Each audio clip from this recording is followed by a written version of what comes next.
And welcome to baby's kitchen. আজকে আমি নিয়ে চলে এসেছি একদম একটা নতুনত্ব আইটেম। তো চলো শুরু করা যাক। প্রথমে আমি নিয়ে নিয়েছি এখানে সেদ্ধ করা ডিম আর লেফট ওভার রাইস। মেনুটা হচ্ছে কি যে আগের দিন বা বাসি ভাত দিয়ে একটা রেসিপি। তো চলো দেখা যাক। তোমরা দেখতেই পেলে আমি একদম মিহি করে কুচিয়ে নিয়েছি পেঁয়াজ, মিহি করে কুচিয়ে নিয়েছি রসুন এবং মিহি করে কোচানো লঙ্কা। ফোড়নের জন্য আমি এখানে নিয়েছি সামান্য একটু কারি পাতা এবং সাদা সরষে। সেদ্ধ করা ডিমটা আমি এরমভাবে ছোটো ছোটো পিস করে কেটে নিয়েছি। তোমরা চাইলেটিকে র্যান্ডামলিও কাটতে পারো, কোনো ব্যাপার না।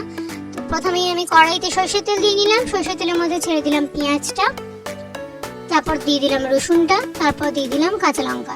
এটিকে দিয়ে একটুখানি আমি নাড়াচাড়া করবো। মোটামুটি পেঁয়াজটা যখন একটুখানি হালকা ট্রান্সপারেন্ট কালার আসবে, তার মধ্যে আমি দিয়ে দেবো সামান্য একটুখানি ভাজা মশলা। এটিকে দিয়ে আবারও আমি একটুখানি নাড়িয়ে নেবো। বেশ ভালোক্ষণ নাড়িয়ে নেওয়ার পর পেঁয়াজটা যখন আর একটুখানি ট্রান্সপারেন্ট হয়ে আসবে, একটু সামান্য তেল তেল ছাড়বে, তার মধ্যে আমি দিয়ে দেবো একটুখানি ভালো ঘি বা গাওয়া ঘি। তারপর আমি দেবো ফোড়নটা। এটা একটু অন্যরকমভাবে করছি। সাধারণত তেলের মধ্যেই ফোড়নটা দেওয়া হয়, কিন্তু আমি তেলের মধ্যে ফোড়নটা দিইনি। তাই জন্য পেঁয়াজটা ভাজা হয়ে যাওয়ার পর আমি মাঝখানে আবার ঘি অ্যাড করলাম এবং তার মধ্যে আমি সরষে ফোড়ন এবং কারি পাতাটা ফোড়ন দিলাম। এই টাইমে যে আমি ফোড়নটা দিলাম, এর যে অ্যারোমাটা এটা কিন্তু পুরো থাকবে। আমি দিয়ে দিলাম সামান্য একটুখানি হলুদ, দিয়ে এটাকে নাড়াচাড়া করে নেবো। আজকের রেসিপিটা হচ্ছে ঘরে কিছু না থাকলে নতুনত্ব খাবার কিভাবে বানাবে বা কি বানাবে সেইটা নিয়ে রেসিপি। হলুদ দিয়ে নাড়াচাড়া করার পর এবার আমি দিয়ে দিচ্ছি একটুখানি টমেটো সস। তোমরা চাইলে এখানে টমেটো পেস্টও ইউজ করতে পারো বা টমেটো কুচিও ইউজ করতে পারো, তবে আমার টমেটো থেকে টমেটো পিউরিটাই বেশি প্রেফারেবল আমার জন্য। তো আমি সেই জন্য টমেটো কেচাপটাই দিলাম কালারটার জন্য স্পেশালি। তোমরা দেখতে পাচ্ছ খুব সুন্দর একটা কালার এসে গেছে আমার মশলাটা। তো এটা কিন্তু আমি বেশ অনেকক্ষণ ধরে কষালাম এবং তারপর আমি অ্যাড করছি এতে পরিমাণ মতন নুন এবং পরিমাণ মতন চিনি। চিনির ফলেও একটা খুব সুন্দর কালার আসে, সেটা অনেকেই জানো। তো এটাকে আরও বেশ খানিকক্ষণ আমি কষাবো। আস্তে আস্তে তোমরা কালারটা কি দারুণ এসছে তোমরা দেখতেই পাচ্ছ।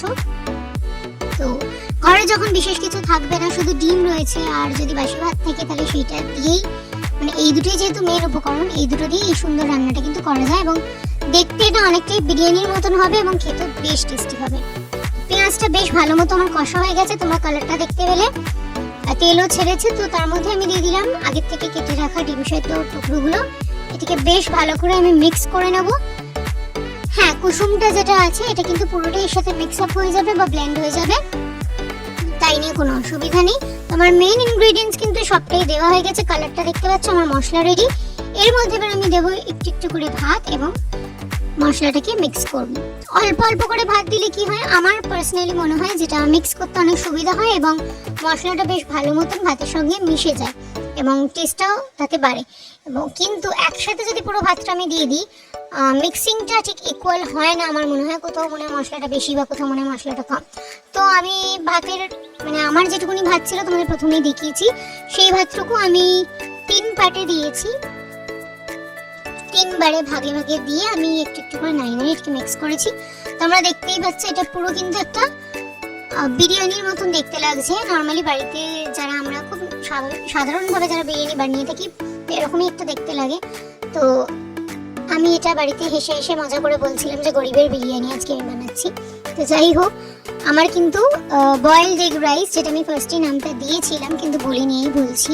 তো বয়েলড এগ রাইস কিন্তু আমার রেডি। খুব সহজ, সোজা এবং টেস্টি একটি পদ্ধতি, খুব ইজি। এটা আমি সার্ভ করলাম গরম গরম প্লেটে। দেখতেও খুব সুন্দর হয়েছে এবং খেতে খুবই ভালো হয়েছে। সামান্য ডিম সেদ্ধ, পেঁয়াজ, রসুন, লঙ্কা আর ভাত, এগুলো তো বাড়িতেই থাকে। তো চটজলদি অবশ্যই ট্রাই করো এই রেসিপিটা এবং আমাকে কমেন্ট করে জানিও। দেখতে থাকো baby's kitchen. Share, like and subscribe. Thank you.